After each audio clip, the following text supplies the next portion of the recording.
खुलुमबाय लोगोफोर, दिनै नोंथांमोननि गेजेराव गोदान मोनसे भिडिअ लानानै फैलायबाय। बे भिडिअआनो जाहैबाय जोङो माबोरै गाव गावनि फननि डायेलाव बा कन्टेक्ट नाम्बाराव जोङो माबोरै गाव गावनि फट' दोननानै लानो हायो। आं दिनै नोंथांमोननि सिगाङाव बिनिनो मोनसे भिडिअ लाबोनाय जाबाय। दा नोंथांमोनाबो सोरबाफोर गाव गावनि कन्टेक्ट नाम्बाराव बा डायेलाव गाव गावनि फट' दोननानै लानो सानदोंब्ला नोंथाङा बे भिडिअखौ फार्स्टनिफ्राय लास्ट जोबजासिम नायलांदो, होनबानो नोंथाङा गोरलैयैनो दोननानै लानो हागोन। आं दा बेखौ दोननानै लानो थाखाय आं आंनि प्ले स्ट'रखौ अपेन खालामनानै आं बेयाव प्ले स्ट'राव सार्च खालामनांगोन। माय फट' फन डायलार होननाय मोनसे एप्लिकेसनखौ जोङो गाव गावनि फनाव डाउनलड खालामनानै लानांगोन।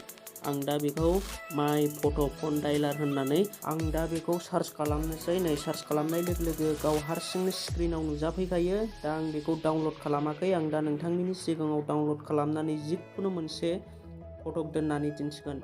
दा आं नैबे इनस्टलाव क्लिक खालामनानै बेखौ डाउनलड खालामनानै लाग्रोनोसै एप्लिकेसनखौ डाउनलड खालामखांनायनि उनाव आंबो नोंथांमोननि सिगाङाव जिखुनु मोनसे फट'खौ दोननानै लागोन। दा नोंथांमोनाबो सोरबाफोर दोननानै लानो सानदोंब्ला बे भिडिअखौ नायलांबाय थाबानो जाबाय, होनबानो नोंथाङा बुजिनो मोनगोन लोगोफोर जोङो माबोरै दोननानै लानो हायो डायेलाव। दा आंना नै एप्लिकेसना डाउनलड जाबाय। आं दा बेखौ माखासे गावसिनि अपसनाव क्लिक खालामनो थिनदों। आं दा बेखौ क्लिक खालामनानै होजोबनोसै।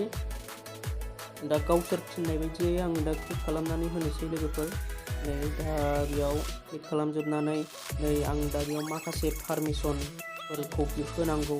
दा आं बे पारमिसनफोरखौ येल'आव क्लिक खालामनानै होजोबनोसै। नै बेफोर पारमिसनफोरखौ आङो गासैयावबो टिक मार्क होनानै लाजोबनोसै। नै दा नोंथांमोना बेयाव नुनो मोनदों। नै आं दा बेखौ येल'आव होनानै नैबे आंना मोनसे पारमिसना डान जाबाय। आं दा बेखौ गासिखौबो बेबायदिनो पारमिसनखौ येल'आव होनानै लाजोबनोसै। नै दा बेखौ डान होनानै लाजोबनोसै आङो। नोंथांमोना बेयाव नुनो मोनदों, बेखौबो आङो येल'आव होनानै लाबाय। दा नै आंना जोब्बाय लोगोफोर। दा जोङो डायेलाव फट' दोननानै लानो थाखाय नै बेबायदि मोनसे एड देखायगोन। बे एडखौ काट खालामनानै लानोसै आं दानिया। बेनि उनाव नैबे डायेलाव क्लिक खालामनोसै आङो। नैबे डायेलाराव क्लिक खालामनानै दा नोंथांमोना बेयाव नुनो मोनदों डायेलाराव क्लिक खालाम कस्टम बेकग्राउन्ड हियारनो बेयाव क्लिक खालामनोसै आङो। आं दा बेयाव क्लिक खालामनानै नैबे बेकग्राउन्डआव सेलेक्ट खालामनोसै।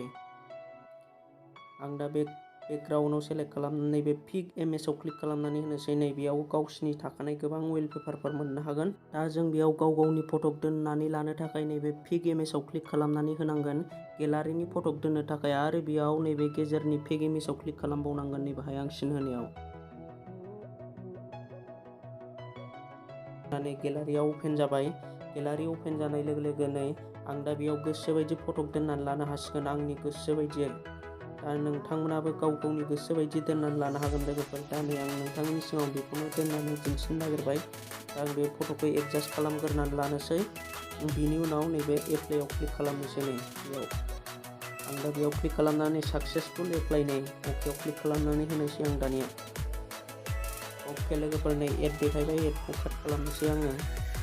दा आंना डायेलाव फट'आ सेभ जादोंना जायाखै नोंथांमोननि सिगाङाव दिन्थिनोसै। नै लोगोफोर नोंथांमोना दा बेयाव नुनो मोनदों आंना आंनि फननि डायेलाराव फट'आ सेभ जानानै थाबाय लोगोफोर। नै दा आंना नै लोगोफोर मानि कन्टेक्ट नाम्बारावबो आंना बे फट'आ श' जाबाय लोगोफोर। नै कन्टेक्ट नाम्बारनि बेकग्राउन्डआबो आंना बे फट'आ श' जासिगोन लोगोफोर। जेला जों नाम्बार नागिरगोन होनबा आंनि बेकग्राउन्डआव बेबायदि फट'आ नुजासिगोन लोगोफोर। दा दिनैनि भिडिअआ बेखिनियानोसै। नोंथांमोना आंनि भिडिअखौ माबायदि मोनदों कमेन्ट खालामदो। अननानै मोजां मोनदोंब्ला नोंथाङा आंनि चेनेलाव गोदानै फैदोंब्ला चेनेलखौ साबस्क्राइबजों लोगोसे लाइक खालामनानै गालांदो आरो नटिफिकेसन बेल आइकनखौ बल क्लिक खालामनानै होदो, जाहाथे आंनि गोदान भिडिअआ नोंथांनिसिम नटिफिकेसन सौहैयो।